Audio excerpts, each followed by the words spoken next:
Hello everyone, welcome to the advent of Cyber for Room Saris. My name is Amrit and I will like to showcase TryHackMe advent of Cyber 2022 Day 22 attack surface reduction. McSkitty wants to improve the security posture of Santa's network by learning from the recent attempts to disrupt Christmas. As a first step, she plans to implement low-effort, high-value changes that improve the security posture significantly.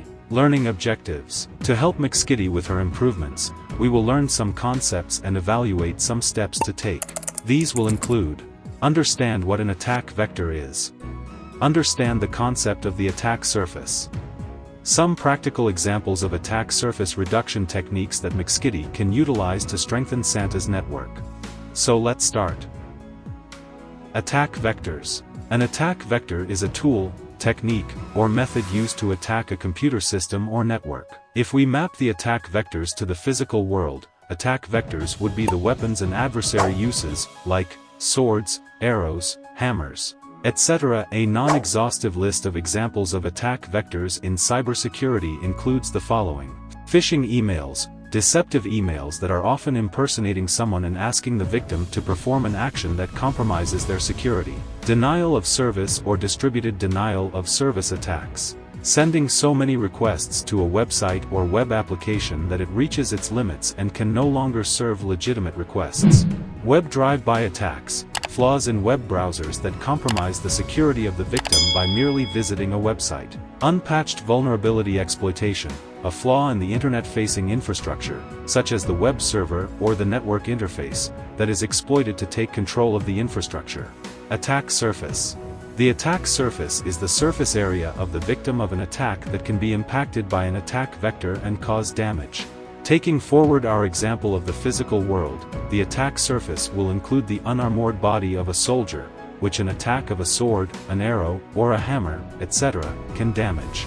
In cybersecurity, the attack surface will generally contain the following: an email server that is used for sending and receiving emails, an internet-facing web server that serves a website to visitors, end-user machines that people use to connect to the network.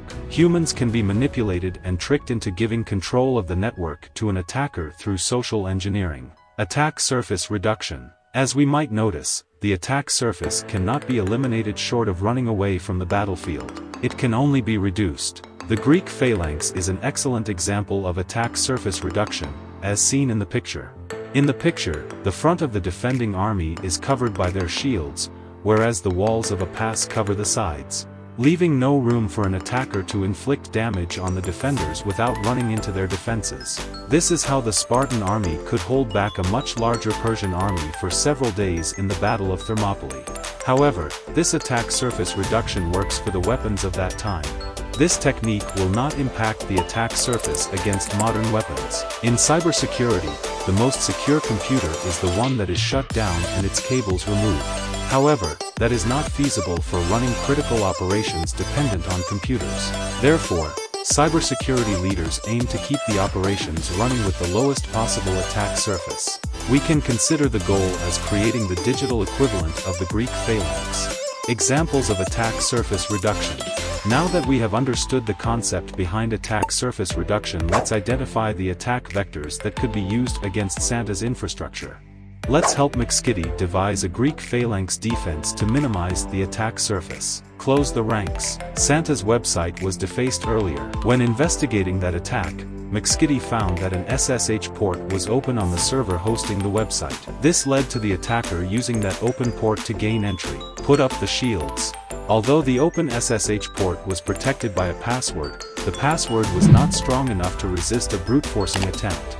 McSkitty implemented a stronger password policy to make brute-forcing difficult. Moreover, a timeout would lock a user out after 5 incorrect password attempts, making brute force attacks more expensive and less feasible.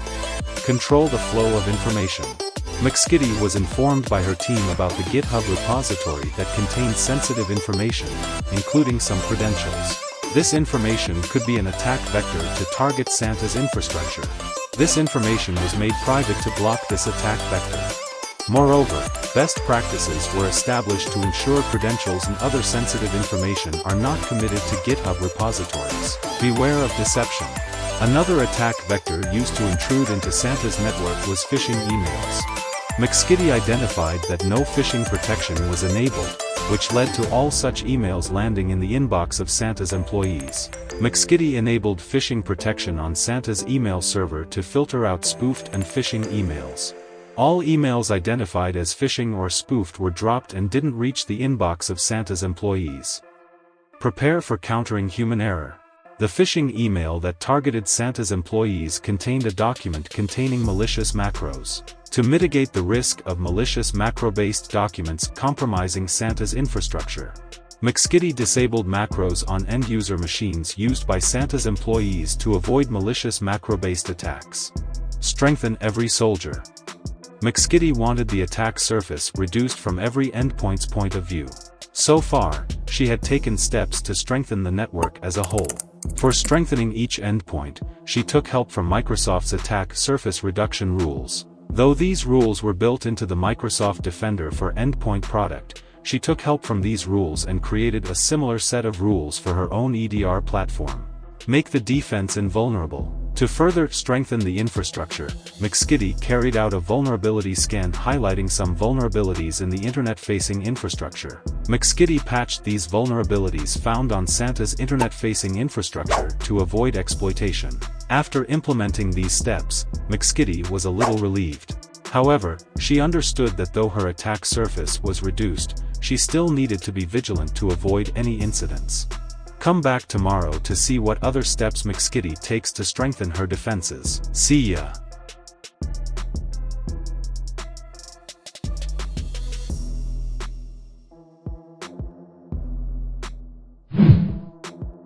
Attack surface reduction. It's time to save Elf McSkitty from the Bandit Yeti. Correct answers will add shields to protect against the Bandit Yeti's attacks.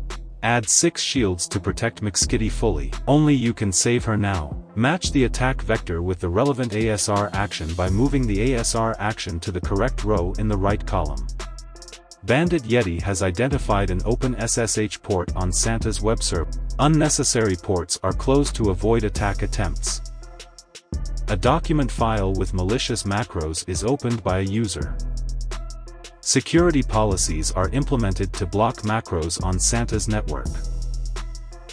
Some sensitive data related to Santa's server is found on a file-sharing website. Sensitive data from the file-sharing site is removed to avoid Bandit Yeti taking advantage of that data. Spoofed phishing emails are sent to Santa's employees. Phishing protection is enabled on Santa's email server. Password brute-forcing attack is attempted on Santa's account. Strong password policy is enabled to thwart brute force attacks. Santa's employee finds a USB flash drive in the parking lot. After he plugs it into his computer, malware installs on the machine.